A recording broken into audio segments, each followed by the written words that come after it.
Welcome to the Cookbook, where we invite guests on to share the ingredients of what has helped make them the successes that they are. All of it, the good, the not so good. You're not going to find anything half-baked here. And our kitchen gets messy sometimes. That's when the fun starts. So come on and join us.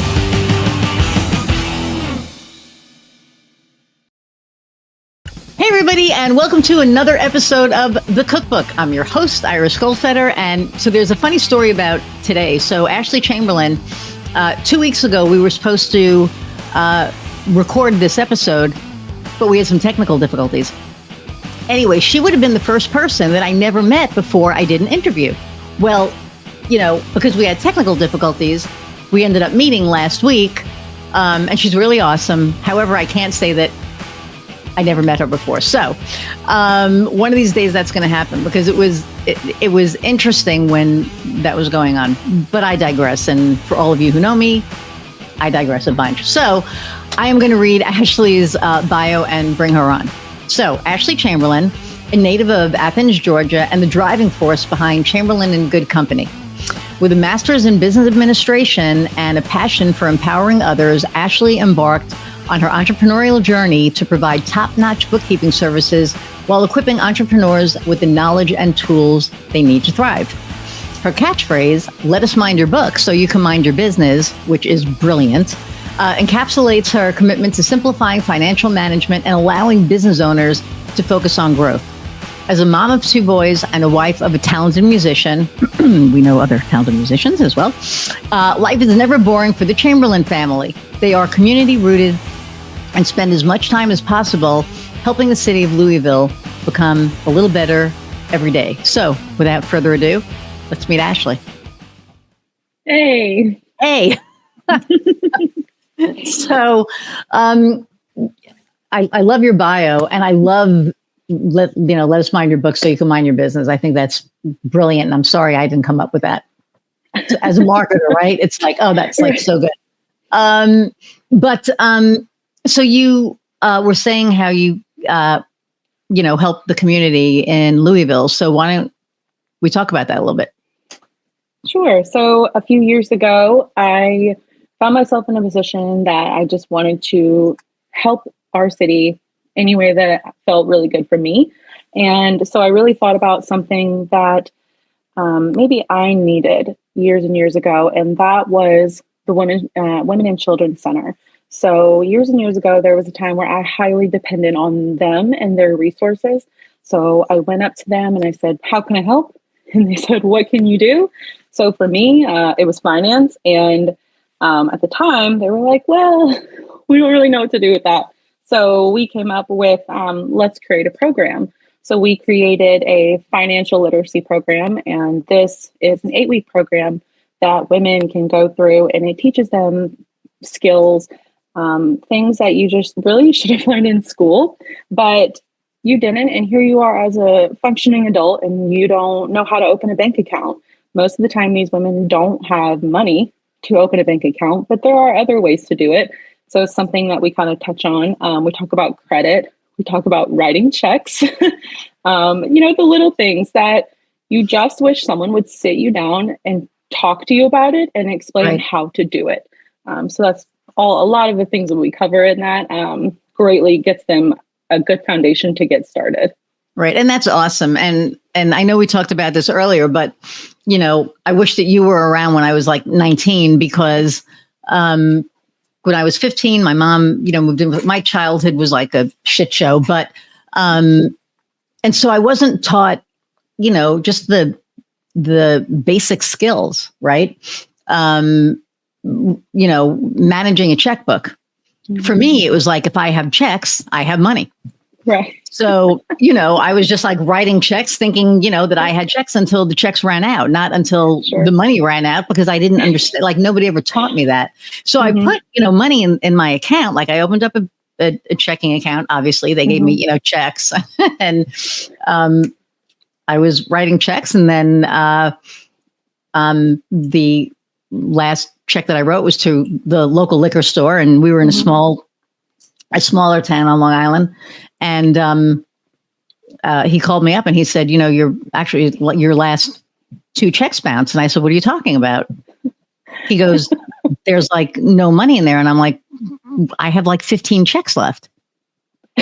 I'm good. He said, come on, like knock it off, And I'm like, no, no, I have like, I can come in and show you, and he knew my aunt and uncle. So he called my aunt up, like what was going on. And she was like, oh my God, like they never taught her how to do that. So she took care of all of the fees because I was just writing checks left and right. And she took care of everything and sat me down and said, this is what you do. Mm-hmm. When you don't do that, this happens. It's called, it bounces, and then they get a fee, and then you get a fee. Right. And then this $35 product is now, $110 product. And it was like, and it still took a little while, right? I mean, and then, we were talking about debit cards, right? They came out with, they were like, yes, I forgot. It was like European American Bank, I think, EAB came out with like these debit cards, and we were like, woohoo. But it's not like today where everything is like real time. Yep. Back then you would use your card, and if you took out $200, $300, $400, you took it out. But then if the money wasn't there, again, I thought if I put the money, and then everyone's like, well, you knew if you had the money in there or not, but I didn't, because, I didn't put my money in my bank. Like I would get paid, I would give somebody the check, they would go to the bank. And so I really had no idea. Oh yeah. I had like no idea. Then I started going, I should probably deposit my own checks and start really keeping track of everything, because I keep getting into. My aunt was like, oh my God, stop. Like, just what are you doing? Right. So finally I learned, right? Because now it's different. But these are skills that, people aren't taught, and they should be. Again, we talked earlier about home economics, but there's no economics in home ec. It's just how do you sew? How do you cook? How do you iron? Not how do you balance a bank book? A checkbook. Right. How do you deposit? And now it's even easier, right? You don't even have to have cash to open up an account. Mm-hmm. You can just open it up online, or there's so many different ways now. So many different ways. And it's really crazy because even though I had a numbers brain, I've always been the kid that loved math, that loved riddles, that loved all that stuff. When you find yourself in a situation where you're not financially independent. So for myself, it looked like a really toxic relationship where he did all of the finances and I never paid bills. I never had any access to money. So I became so dependent on his knowledge and his responsibilities that, he just took care of it. So for me, I had no idea how to do that stuff. And I was well into my 20s. And a lot of these women are in similar positions. They're in their 30s, 40s, 50s, and they don't know how to manage their own money. And that is so crucial when it comes to managing a family, managing a household. Even, it generally falls on one person or the other, but both should be aware of how to, because life's really unpredictable. It's even for my husband. I'm obviously the one that handles all of the bills and number stuff, but I have a big old binder, and the binder has all of our utilities and numbers and accounts, because of my mom. Like, I don't want him to become financially dependent and not have that information in case anything happens. So that program that we created that the women go through is to help them become informed and help their partners become informed. It's not just about them. So, it's really, it's important to know. And if you go online today, if you go on TikTok for 10 minutes, you're going to get a world of information that's going to feel so overwhelming. You think, am I supposed to be saving? Am I supposed to be investing? Am I supposed to be using my debit card? Am I supposed to be using a credit card? So this program just breaks it down to the essentials. It's your home ec that you never got. It is just the bare minimum knowledge. You don't have to invest in a 401k right out the gate. There are a lot of options of how to just get by in a safe, healthy way. Right. That's awesome. And again, it's so needed. So really kudos to you. And, I applaud you for doing that, because, women just, the shelter that I was in, it was, I'm not going to say their name anymore because they're now an evil entity, but they just got it was a mess. But anyway, they helped me so much, right? And they had this program that, you know, they gave you the tools. So it wasn't just that they housed you, you know, they gave you the tools that you needed to live a, you know, responsible, healthy life.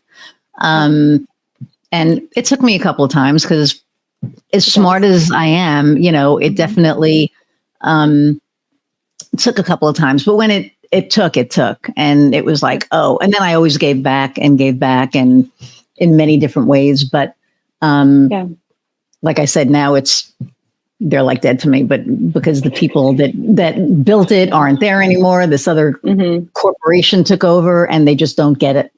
They don't get it. And they did really horrible things to people. So, but anyway, so, but thank God that they were there when I needed them, right? Because it was pretty heavy. You know, I was homeless, and I remember, I used to sleep on the subways and on the Long Island Railroad to stay warm at night, or, you know, whatever. I remember I was on the subway and I had this like bomber coat. Like I was probably the best dressed homeless person, right? I don't know, you know, why, but so I had this like really cool bomber jacket and this watch, and everybody thought I was a cop. They thought I was undercover. Leave you alone. I mean, honestly, when I was 19, I looked like I was 10, you know, and so whatever. So, and I woke up on the subway one night and this guy was trying to take my watch off. And I opened up my eye, like he could have killed me. But I opened up my eyes like, what the hell are you doing? And he like ran away. And I was like, I got to do something or I'm going to, you know, end up really bad. So I called this place called the Runaway Youth Hotline. And this woman sent me a cab. And then, you know, the cab took me out to Long Island. And I remember we met at this bar called 21 South. And she said, and all I had was like this like plastic bag, right? A guitar, because I always had a guitar and my plastic bag. And she said, I'm taking you to a house with nuns. I was raised Jewish. I was like, they're going to kill me. They don't want me there. You know, like all these things, right? I'm like, oh my God. But it ended up just being really wonderful. And one of the nuns is still, actually two of them are like two of my closest friends to this day. Oh yeah, we just remained really, really close. But it was just one of those things that, you know, so I really love what you're doing because I was also on the other end of that. And, you know, we're proof, right, that it does get better. Right. It does get better. And it does.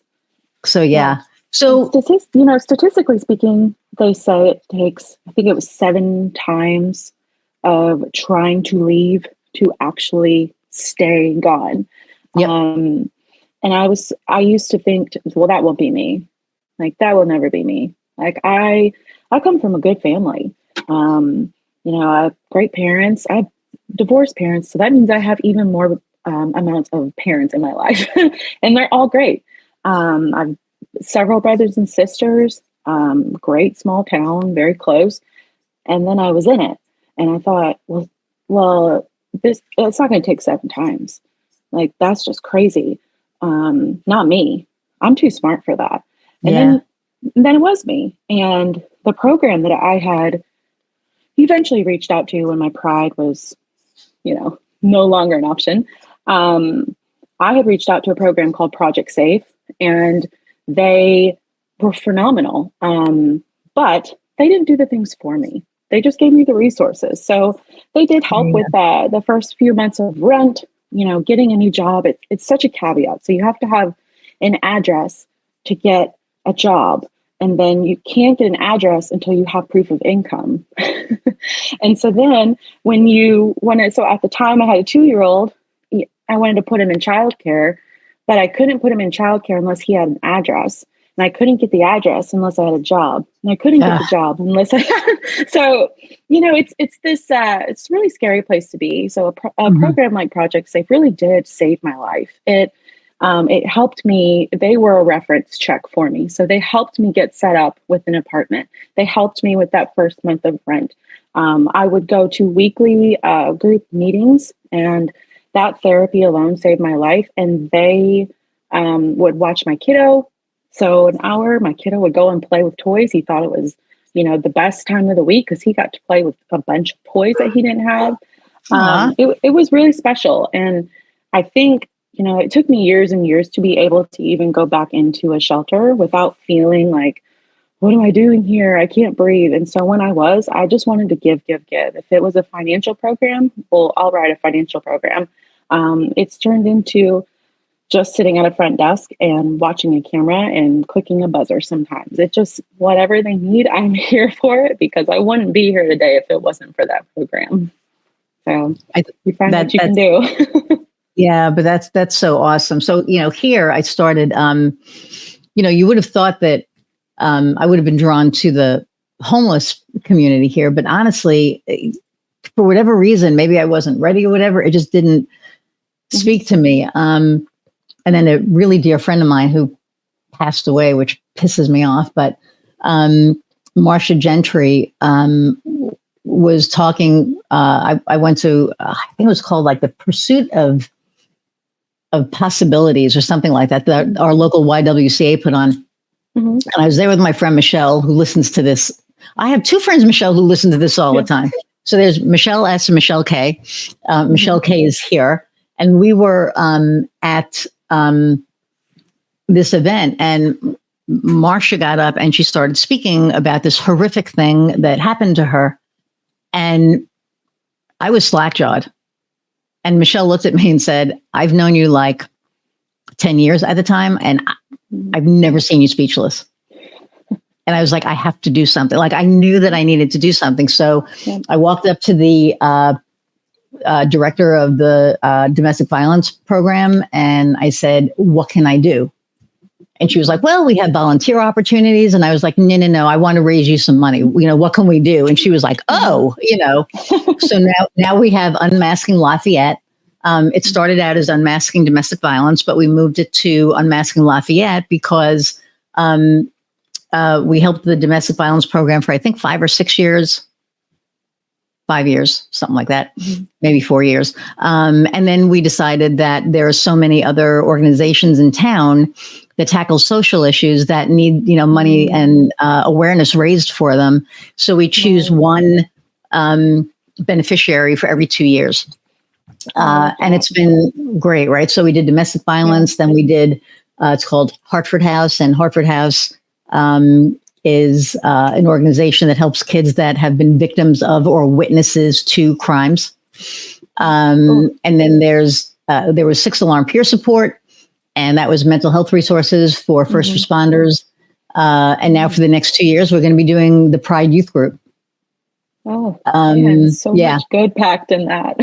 Right. So it's like, I kind of was like, how do I pay it forward? And I had this, have this amazing group of people, my partner in it, Michelle, another Michelle, Michelle Z.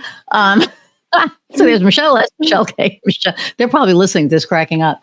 But Michelle Z is my partner in Unmasking, and she's the one that keeps everything going. Like I'm out there raising the money and doing all that, and she's like keeping all the back end straight. Sure.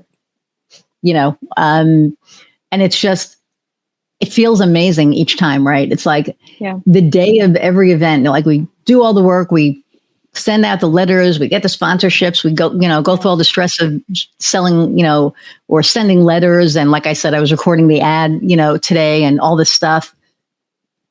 But the day of, right, it's like when everything is set before everybody gets there, you just kind of like look around and I'm getting goosebumps and just like take it all in. Right. And it's like, and then the night of, it's just like, whoa, we did it again. And it's just your heart paying it forward, right? Because there are just so many people out there that need help. Yeah, for at the end of the day. I mean, all kinds of ways. Right. But not everybody steps up to help them. Right. Some people actually, well, yes. Right. I mean, I remember I was talking to somebody, this is like right before COVID. And they were talking about the homeless center.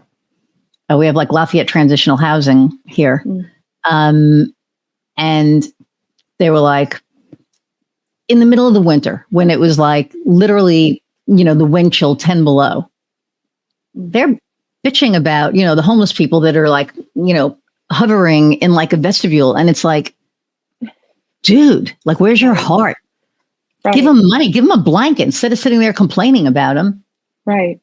Clearly, some people just, there's no empathy, right? So, right. So luckily there's people. That's a hard thing to teach. You can't teach empathy. You have it or you don't. Right. And I think I've been I know I've been really lucky that my husband, who also came from fabulous family, I adore his family. We're all very close, that he didn't have a lot of struggle when it came to like worrying about money, worrying about his next meal. So when we met, it was a very, very hard topic. So I had all my defenses up and I was ready to, if he says one thing wrong, I'm out of here. But I wish he would, he was wearing a puka shell necklace when I met him.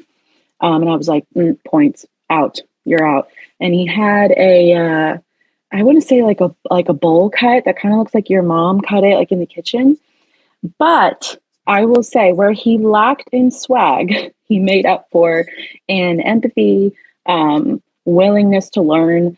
And it greatly shows in our little ones. They are just so emotionally mature that they can look at other people that have completely different situations than we do. I mean, my children don't specifically personally know struggle, but they have been taught struggle. So there is a difference between having to know it personally and then knowing it from being taught.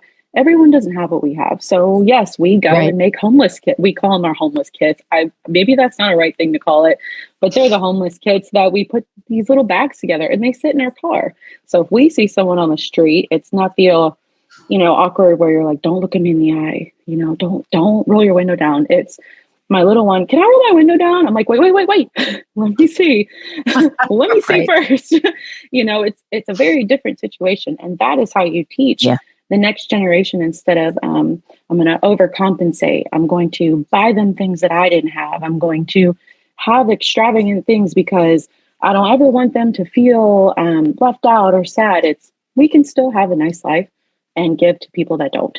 And so now we have the homeless kids. We go and we help out whatever we can do, we're in it. And that's how we just try to help our own city first. I think there are a lot of programs that help the country, everyone, but I want us to focus on where we live first. Because those are the people we have to look them in the eye, whether we try to avoid them or, drive really quickly past them. It's like, they're human beings there. So that's what we try to do. I mean, that's awesome. And that's what, we do here with unmasking. My wife works for a corporation, and every Christmas they choose a local, organization, or families or whatever, and they give. And I think that's what life is about, right? It's like, the fact that the wealth is so misdistributed in this country just blows my mind because, I mean, how greedy do you have to be? It's like, oh my God, you could freaking, like, what do you need? What more do you need? Like we were joking, and I'll go on the record saying I'm a Swiftie. I love Taylor Swift. I think that what she does, she's generous. She's amazing. She's my wife, she's like, I've been watching like interviews about, of her, talking. And she's just like, she's brilliant. And she's talented and she's funny. And she doesn't give a shit anymore. Go Taylor. Good for you, right? Like shake it off. I mean, she really does. She's just like, I don't care. But we were laughing because we were like, man, we feel bad for Travis Kelce because what the hell do you get her for her birthday, right? I mean, it's like it better be a memory because she has everything else. I mean, oh my goodness. But she does stuff with her wealth. Like she gives, she gives. There are a lot of people out there that just keep it. It's like, you can't take that with you. Right. Can't take it with you, so, and that, I try to do everything I can. Well, it was funny. We had it was called, Bands and Brunch, or Brunch and Bands. And, the why is very near and dear to my heart because, we started with, unmasking and everything.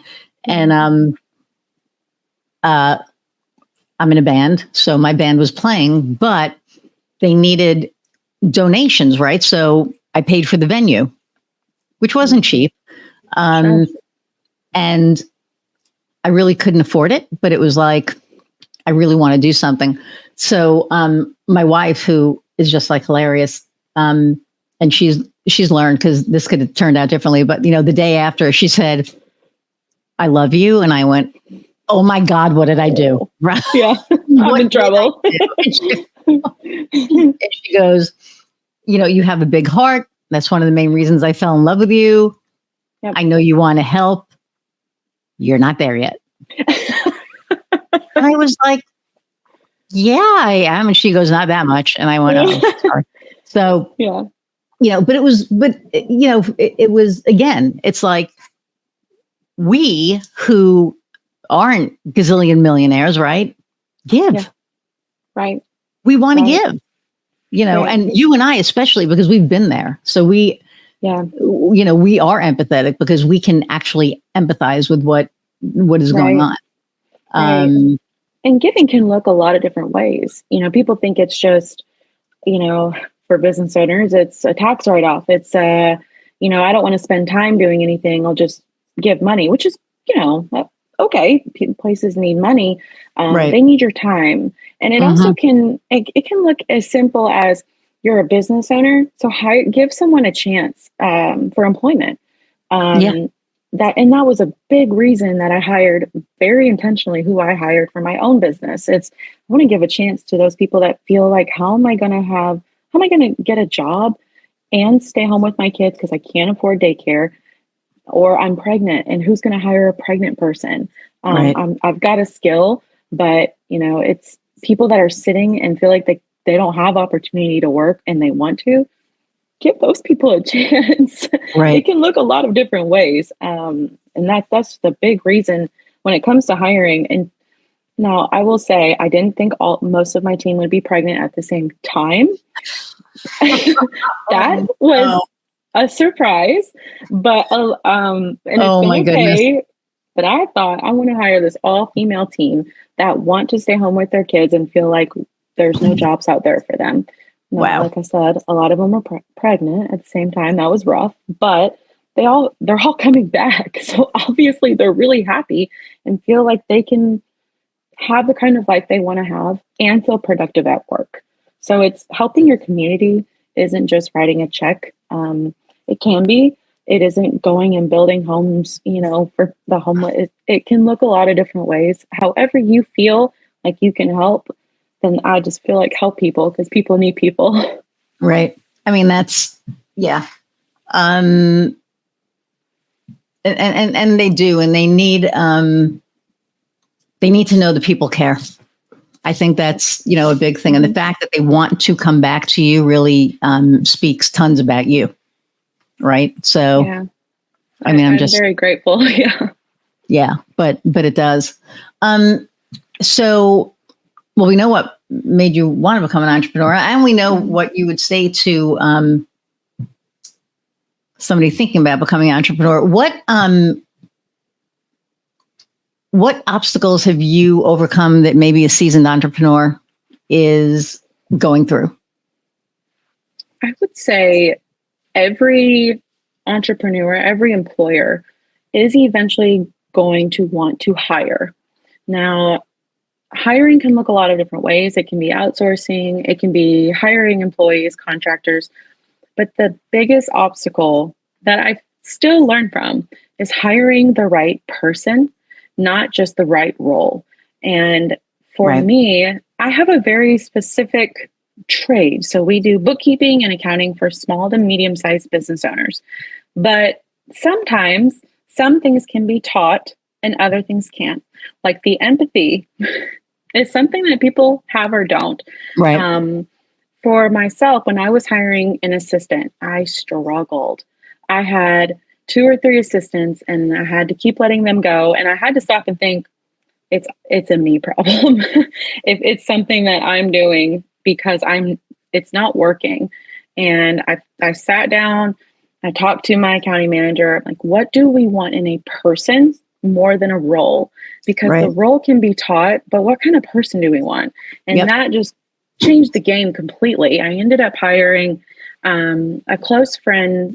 It was a family member of hers, and she was younger. She has no accounting experience. She has very little marketing experience, but she had just had a baby and she didn't know what she wanted to be when she grew up. And Right. so I talked to her and I said, what do you like doing? Well, I like, I like being at home with my baby. Okay. What else do you like doing? Well, I really like creating this. And it became my VA position. And she's a rock star at it. And it's because we stopped and thought, what kind of person do we want? Not just Right. what position. And she is learning and taking on more things that I never really expected her to, but it's because she likes to be here and wants to help. And she's going to do whatever she can to make this position the best possible. So that's been a huge learning curve. And it's true because, you can teach the role, finding the right person is definitely hard. And there, I'm going to say it, there aren't a lot of people out there that really want to put a lot of effort in. Right. So when you find that, grab onto it because you can teach anybody anything for the most part. Right. For the most part. Right. I mean, Right. but you can't teach heart. And you can teach empathy. So that's awesome. I think that's pretty cool. Yeah. So you mentioned that you wanted to talk about, why should I outsource my financial services when I can do it myself? I get this a lot, and it might be because of the type of industries that we work best with, which is really in construction, general industry, the service based. We can work with everyone, but that is really our jam. And those are the people who are out in the field doing their job every day and then cram it all into the evening hours, or they cram it into the weekend, or their wife, bless their hearts, are doing it for them. And my response always to them is, do you like it? No. Do you wish you had that time back so you can go and do literally anything else? It's always yes. But they're scared that no one can do it like they do it. But the thing that people forget is whatever you're doing can, one, be learned, or two, we can do the exact same thing we do for all other industries just like yours. And so I always try to say, you do not want to be an accountant. I can tell because you are building houses. Right. Stay in your zone of genius and let us thrive in ours. And I promise you, we'll either save you money and we'll most certainly save you time. And it's always a game changer for them. They never realized that anyone could do it like they could. Right. And that is a big thing. I hired, I didn't know about you, or I probably would have hired you, but I hired a bookkeeper 4 months ago because I've made some big mistakes, like thinking I paid somebody when I didn't, and then I had to pay. It was like a lot of money. And then I realized that I should never be doing my own books. And now I get financial statements and it's like, oh, cool. That's what that this is nice. That's what below the line is. Okay, cool. So I need to, then I tell people, I need to raise my prices because I never realized what my bottom line was, right? It was like, oh crap, I'm not covering that, and then you feel bad, but it's like at the same time, if you value my services, then sure, you'll understand it. And what I'm doing is looking at it as an annual contract, right? And so if they're signing on, I had one client who signed on for actually two who signed on for next year. And I said, this is how much it is for the year. if you pay half up front, I will take off X amount. And then this way you're saving that money. Yeah. And then I'm getting, loaded in the beginning. Sure. So that's what we did. And also I was working with a coach who changed the way that I look at things. Like instead of looking month to month, it's like annual. This is an annual contract. This is how much, it is. And it changed everything for me. Yeah. Yeah. So if you focus, I know a lot of people do that. So they look at what they're making every month. And then if they go down the next month, there's something's wrong. I'm doing something wrong. Everything's going to, burn to the ground. Nothing's right. But really you have to look at it. I always recommend, if you're not an annual type business, quarter by quarter, because you are going to experience some kind of seasonality. All trades that are outside. So landscaping, pest control, all of those things, you're going to have a seasonality. It's going to go on the roller coaster, ups and downs. The key part is cash flow management. And if you're not looking at big picture, where were you last quarter? Where were you last year? You don't know what to prepare for. And that's the big key, is when you're in the weeds, when you're the one either cramming it into an evening or cramming it into a weekend, you don't have time to actually process what you're doing. You're just grinding. So having that outside perspective, say, hey, I noticed last quarter, we actually made X amount of dollars more. And I'm curious if maybe we can try some new things this quarter, because normally you're slow according to your books from last year. But let's try these new things. You don't think about I don't even think about those things with my own business, because I don't do my own bookkeeping. Like I have to outsource my own to my employees because I need someone else to look at it in a different way. It's too personal.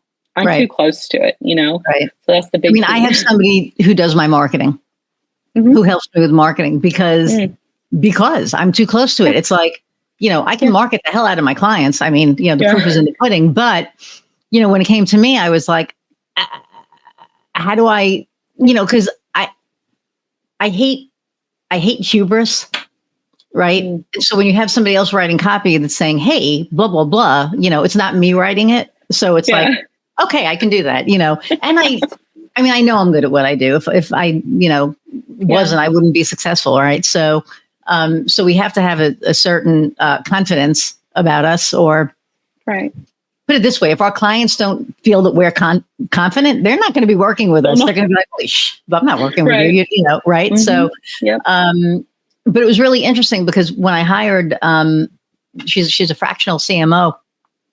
When I hired her, I felt almost like I failed. I was like, man, I suck. I have to hire, a marketing person. And she just started laughing. She was like, you know what you need to do. You're just not doing it.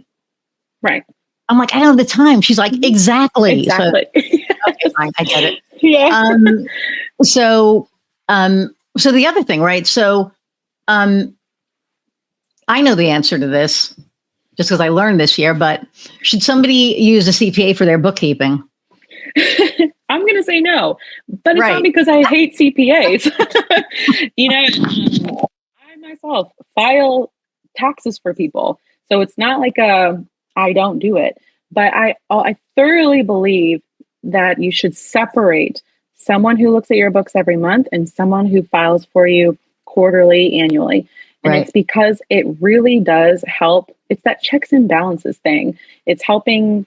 If someone missed something on this end, they're going to catch it on the other end. But it's also, if you think about hiring someone to do a remodel in your house, and then the pipes, something in the plumbing goes out, I'm not going to call, the GC that's building the house. I'm going to call a plumber because they specialize in what I need for that job. Bookkeepers, what we do, we are specializing in the day-to-day, the month-to-month. We are working with you on a personal relationship, and we will work with your CPA. We will give them all the reports that they want, all the statements that sound like a foreign language that you're hoping you're going to pull it from QuickBooks because that's what QuickBooks said to do. We're going to be that person, save that time, and we're going to become best friends with your CPA. We work with a lot of CPAs on a referral basis because we work well together. We are a very well-oiled machine. That's awesome. And I love this question. Can anyone start a business? Sometimes. Should anyone start a business? I think it's more like, should anyone? I'm really going to say no. And here's why. I think being a business owner is one of the greatest and worst jobs on the entire planet. Mm-hmm. There are a lot that come with it. The biggest part is discipline. And sometimes people just don't have that. And that's okay. My side of the family, all of them are W-2 employees. My dad, W-2 employee his entire life, and he loves it. He loves having the security, the stability, health insurance that someone else is paying the big part of. And there's nothing wrong with that. My husband, he drives semi-trucks Monday through Friday, and he loves it. He loves having the time to himself, picking up a paycheck, going home, not worrying about it once he's at home, having a weekend. But for me, that wasn't enough. I needed more. Right. My husband's family, they're all business owners, which is interesting. My father-in-law was the first person who hired me as an accountant. And he changed my entire outlook on being a business owner. He is a phenomenal business owner. He's so caring. I just never thought I would be working for someone like that. And it changed my whole trajectory. But his son, he's like, no, I never want to do what my dad does. So it's totally different personalities. My husband has a very creative, very flowy thought process. So he does not want to sit down and talk about anything technical. He wants to just drive and write songs and live his best life. So it's just so different. Yeah. And it's funny because I kind of have that right brain, left brain thing going, right? Because I write music, I play music, I'm flowy, but I love the technical stuff.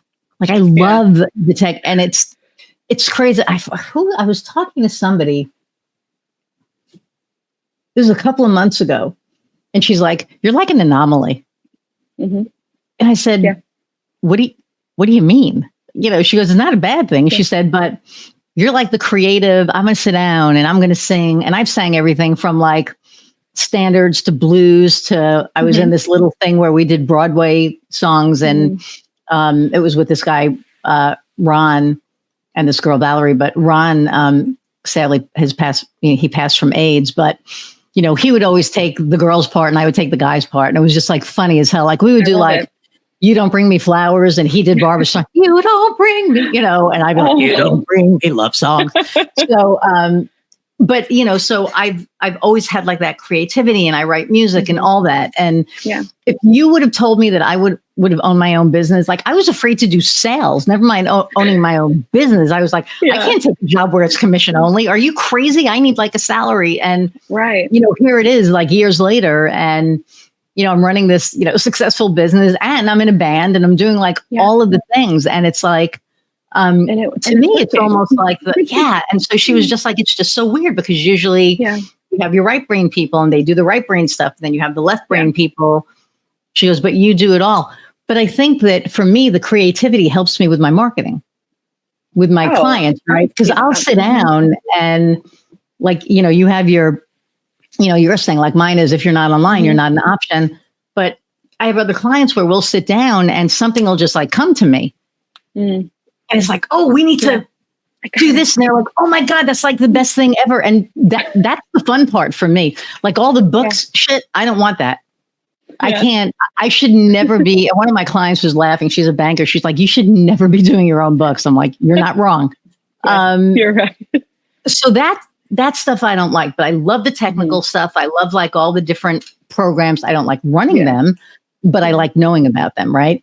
Right. So it's kind of, it's interesting. And I actually really get that. And that is a big, I was looking at the list of questions, like, what is your differentiator? And it's so funny because I hardly ever meet anyone that does exactly what you just said, that can use the left and the right side of the brain. Because the longer I've been in business, the more I've realized I want to be creative, but not in a I'm going to write songs, which my husband and I do write together. So that is a huge passion of mine. That's cool. But it's, I want to be creative where I want to go and climb up on this branch and I want to look down at your business, big picture, and I want to think a little bit outside the box. When people meet me, they don't think I look like an accountant. And I love that because I want them to think whatever she's doing, it's going to be different because she looks different. You know, when I first started talking to people, which was terrifying, in person, now I have tattoos. I have beautiful nails and colored hair. This is pretty mild for me, but, I didn't wear a college shirt. I didn't have thick frame glasses and khaki slacks and Sperry shoes. I wanted people to look at me and think, did my accountant just wear a Nirvana shirt to our meeting with the blazer? And then it makes them think something is going to be different, and I am here for it. And I think that's using both sides of my brain, just like you do, in a different kind of way. Right. No, I love that. And it's funny because when I first started the business, I would if I was meeting CEO, right? Because I'm the CEO of and I never thought of that. It was like CEO. But if I was meeting a bank president or a CEO, right, I would be in a suit and I'd be all buttoned up and all that crap. And I mean, I never felt 100% comfortable like that. I'm like, I am jeans. I don't usually wear, flannel. It's freaking cold here today. But, I'll wear a blazer with a t-shirt under it and jeans, right? And either boots or I have these really cool Jordans that I got in my brand color, which was an accident, but they're amazing. And it has all three of my brand colors, the dark blue, the light blue, and the gray. It's cool. What are the chances? So that's, how I am. And, when people, the first thing that people, when they want to work with me, the first thing they say, because everybody checks you out, right? Oh, yeah. Everybody checks you out everywhere. Yeah. And they're like, what drew me to you was how authentic you are. You are real.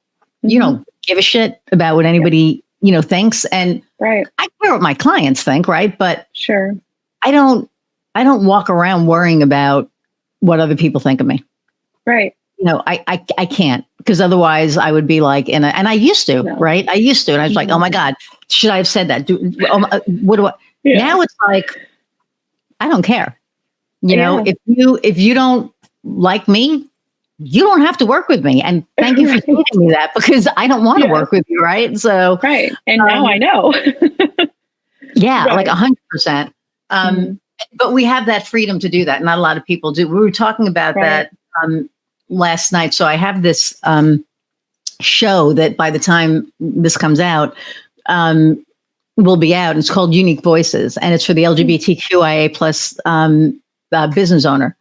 And it's not for them, but it's about them. And it's talking about struggles and obstacles and successes and wins. And it's basically about trying to bridge the gap, to show, all businesses are the same. Whether you're a gay business owner, whether you're a Black business owner, whether you're a Muslim business owner, whether you're a Jewish business owner, whether you're, I don't know, a panda, whatever, you own a business. Although I want to meet the panda that runs their own business. Anyway, but I digress. But really, it's everybody has the same struggles, and we have more in common than we don't. And I'm really trying to drive that. So I'm hoping that the show does that. I think it will, because the people that I've had on have been amazing, and our conversations have been amazing. It's funny to try to pull it, you go down a rabbit hole and then you try to pull it back to business. So it's so let's bring it back to the business piece. And last night was the first episode, and it was really cool because one of my guests was Dr. Erin Baker, and she's non-binary. They are non-binary. See, I did it again. They are non-binary. And I did that at the beginning of the show. I said, Erin, she, and I went, they. But one of the most interesting things for me was that they didn't feel comfortable in an online networking group. They didn't feel safe, or they didn't know if they could be safe. Right. And to me, you know, it's like, let's stop this. Let's stop making people feel unsafe. Do you want to feel unsafe walking into a room? Right. No. I don't think anybody wants to feel that. Nobody does. So stop the shit. Let's just all get along. Yeah. Let's just find our commonalities versus putting everyone in boxes and finding the differences. Yeah. Yes. Instead of looking for those differences, right? Going, okay, what makes you different from me? What makes me better than you? You're not better than anybody. I mean, you're not, right? And I'm not better than anybody. So it is what it is. But I started talking about that for a reason. I forgot why. Can't remember. Anyway, we went down the rabbit hole. We went down the rabbit hole, yeah. Well, no, I think we were talking about being different, right? And not caring and all that stuff. So I think that's where that kind of came from.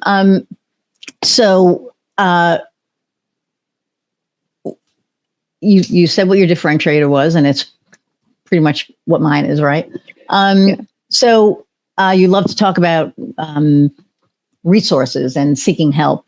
Talk a little bit about that.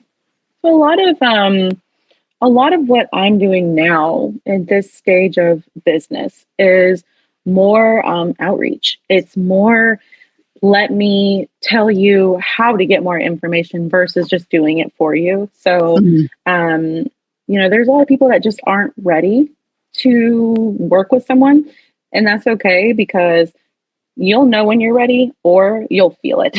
And so every Wednesday, normally I'll go on Facebook, except for today. Today was special. And I'll do about a 15-minute live, and I'll just talk to the world, I will say, mostly my mom and my husband that get on my lives, and tell them about, tax tips and things that you can do if you don't have a bookkeeper, or things that you should be on the lookout for. 1099s are coming up. It's year end. What do we need to do to get ready? Things like that, just so people feel like they have a safe and educated space that they can ask those questions that they might be embarrassed to ask a CPA, or go and call someone. They can just listen and, oh, okay, I got it. Or send me a message and feel like I'm there to help you. I'm not here to talk down to you or make you feel like you should have known that. You don't need to ask me that question. Like, no, you don't know what you don't know. Just come on, take one piece away, and hopefully you're in a much better place than you were 10 minutes ago. That's awesome. And you're right. You don't know what you know. And finances are hard. Yeah. I mean, it's, you make one mistake, it could end up being like, it's not a couple of $100, not in my business. Right. It's like 13, 14 grand. And you're like, oh, shit, where did that, what did I do? Oh, yeah. Well, this money came in for that, and I thought that I paid that, but I paid that with that, and it's like, no, you can't do that. Up with. It's like, So what we're doing now is where, like, when I get paid for something, that's going in a bucket.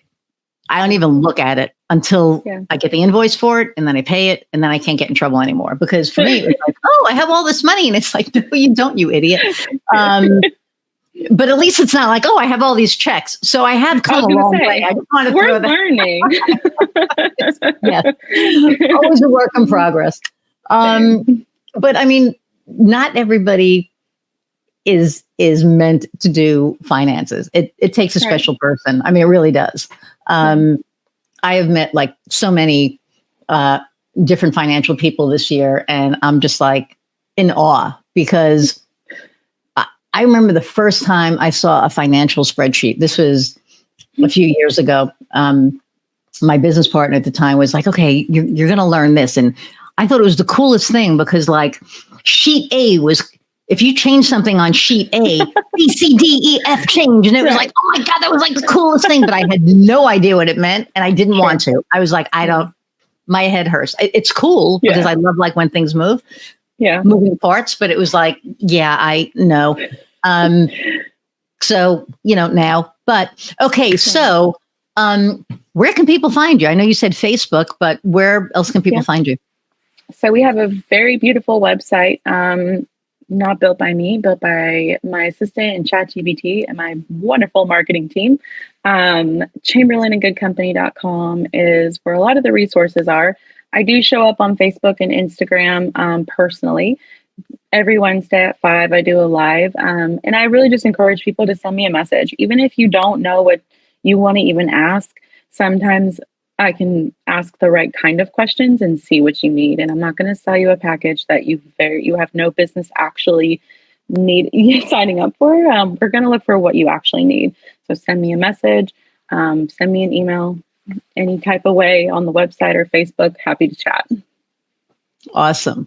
Well, first off, I want to say thank you for being here and taking a lot of time out of your day, because we've had so many freaking technical difficulties. I was like starting to wonder, man, is this meant to be? Because this is like wild last time. And then today it was like nothing wanted to work. And I was just like, okay. But so this has been, long, and I really appreciate you taking the time out. And it's great to get to know you better. So, because I know I'm so grateful. I know this is, for me, this is a passion project, right? And we don't have any sponsors yet. Hint, hint, we're working on it. But for me, it's a vehicle for people to get out there. And anything that we have talked about today, there is somebody out there that needs to hear something that we said, right? I truly believe that. I didn't, when I first started this, that wasn't my goal. My goal was to talk about entrepreneurship and all of that, but it's evolved, right? Because everybody has a story, and it's about the journey, but it's also, people are going through stuff. People are going through a lot of stuff now. And so if they listen to this podcast and something that we said helps them, that's it. To me, that's it. That's the goal. That's the passion. I love that. So, and the last question I ask all my guests is, what lights your fire?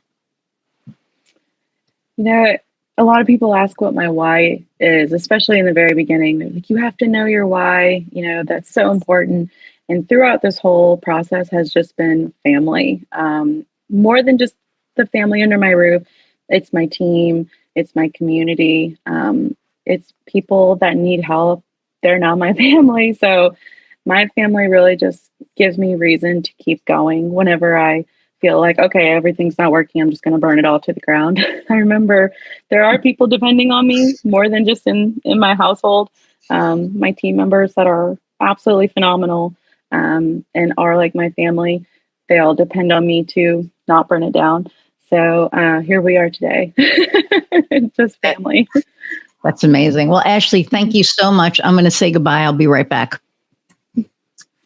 Everybody, again, thank you so much. I know sometimes you probably listen to this going, what the hell is she talking about? But I appreciate you all hanging in for an hour plus every single time. And I truly hope that, you are getting something out of this, that you do hear something that makes you go, oh, or you have that aha moment. And if you do, tell me about it. Leave it in the comments. Shoot an email to info@thecookbookpodcast.com. I love the letters and the emails and all the things that we're getting now. So thank you so much for that. But, keep them coming. Please share, like, subscribe, download, do all the things. And I said, this is my passion project, and it truly is. I love doing what I do. I get to talk to new, fun people all the time. Today was a great example of that. And I appreciate you all taking the time. And I love you all. You allow me to do what I love. So until next time, go out and find what lights your fire. See ya.